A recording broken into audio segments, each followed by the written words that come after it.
Hello, my name is Reverend Nancy Wilson, and I'm proud to be the moderator of Metropolitan Community Churches and also the former pastor of Founders MCC. Hello, Church.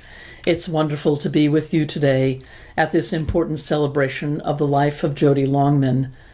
I was very proud with my wife Paula to be godmothers to Jody for much of his life, maybe most of his life.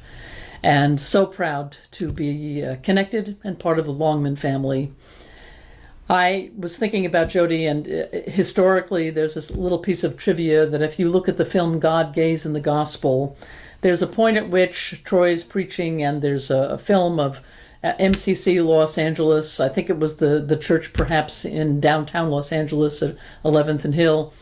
And there's a little towhead blonde who peeks his head out at one point at the end of the pew. And that's Jody, another one of his place in history. I remember Jody and his cousin Matt being in the back seat of my car on the way to Easter services one Easter Sunday.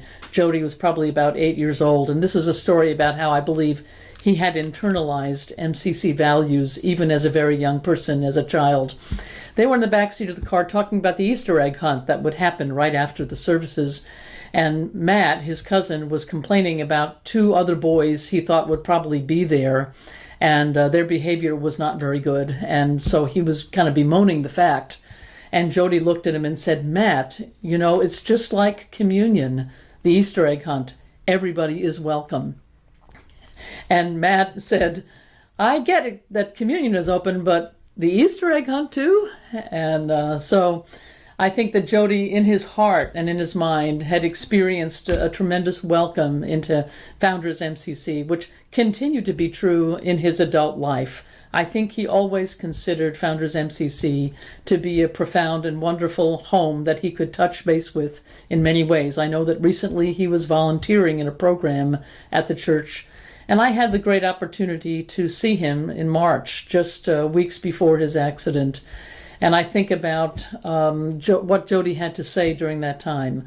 First of all, Mariah, he talked about you and how excited he was about this relationship.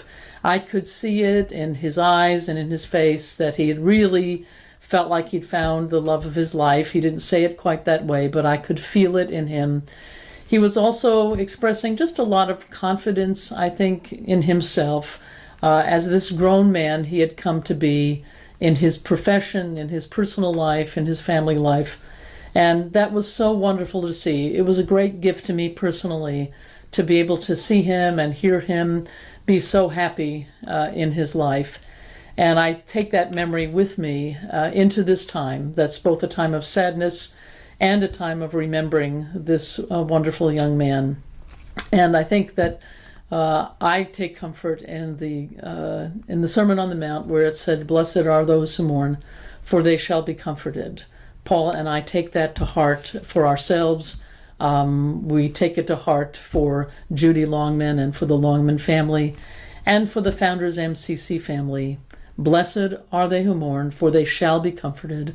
We believe this to be true, and we know of a God who has welcomed Jody Longman into the communion of saints that will always be part of MCC. God bless you.